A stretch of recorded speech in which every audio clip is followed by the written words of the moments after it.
Bienvenue sur le rocher. Tu peux aller à l'église tous les dimanches, suivre toutes les fêtes religieuses, chanter dans la chorale, connaître par cœur les versets, et pourtant ne pas connaître Jésus. Parce que la religion au sens humain peut être un costume vide. On sait se tenir, parler, agir comme il faut, mais notre cœur, lui, reste fermé à Dieu.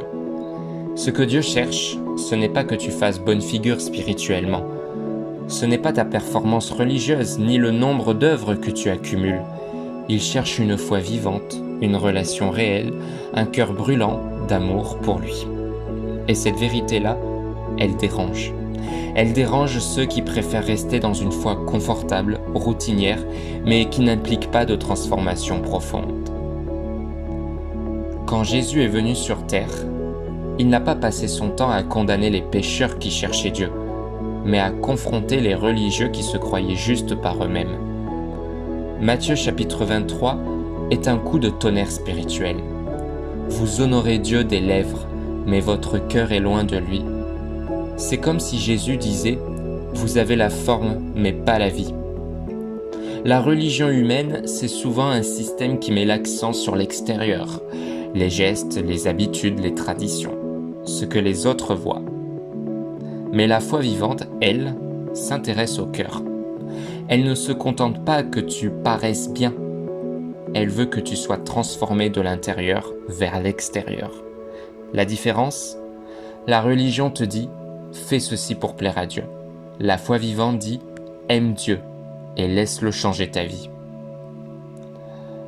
Jacques chapitre 2 au verset 26 est clair. La foi, sans les œuvres, est morte. Ça veut dire que croire en Dieu sans que ça change ta manière de vivre, c'est comme un arbre sans fruits. Une foi vivante ne se limite pas à une croyance intellectuelle. Elle te pousse à agir différemment. Elle t'appelle à aimer là où tu serais tenté d'ignorer, à pardonner là où tu voudrais te venger, à marcher dans la pureté alors que le monde t'invite à céder à tout. Et ça dérange. Parce qu'une foi vivante te fait quitter le confort. Elle te met en mouvement, elle te pousse à marcher à contre-courant, là où les autres se contentent de flotter avec la foule. Elle n'est pas juste une idée que tu ajoutes à ta vie. C'est une nouvelle vie qui vient tout bousculer. Mais alors, pourquoi la foi authentique dérange ? Une foi vivante dérange parce qu'elle refuse le masque. Elle ne joue pas à faire semblant. Elle te force à être vrai devant Dieu et devant les autres.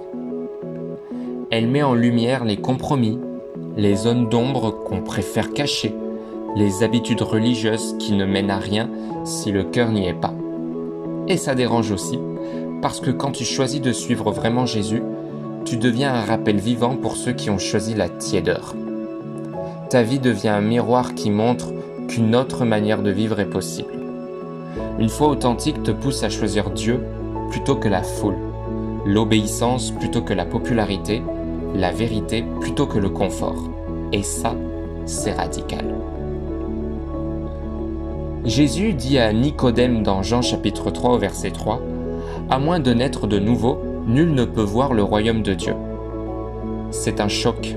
Tu peux avoir un passé religieux impeccable et pourtant être spirituellement mort. Être chrétien, ce n'est pas cocher des cases, comme aller à l'église, lire un verset de temps en temps ou faire une prière avant de dormir. Non, c'est vivre une vie connectée à Dieu, marcher avec lui au quotidien, écouter sa voix et lui obéir. Jésus ne t'appelle pas à une religion supplémentaire. Il t'appelle à une transformation radicale, un cœur nouveau, une vie nouvelle. Tu peux connaître tous les rituels sans connaître le cœur de Dieu. Tu peux avoir un langage chrétien parfait sans avoir expérimenté sa puissance. Mais aujourd'hui, Jésus t'appelle à plus. Il veut une foi vivante, une relation personnelle, un amour qui transforme et qui te rend libre. Les traditions peuvent t'apporter un cadre, mais seule la relation avec Jésus te donne la vie. Ce n'est pas ta religion qui te sauve, c'est ta rencontre avec lui. Et ça, c'est une vérité qui dérange, mais qui sauve. Merci d'être resté jusqu'à la fin.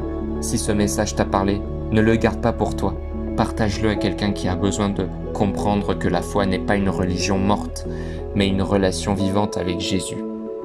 Et si tu veux aller plus loin dans ta marche avec Dieu, abonne-toi et active la cloche, car chaque jour, on explore ensemble la parole, verset après verset, pour que notre foi devienne réelle et puissante. Et souviens-toi, ce n'est pas ta religion qui te sauve, c'est ta rencontre avec Jésus.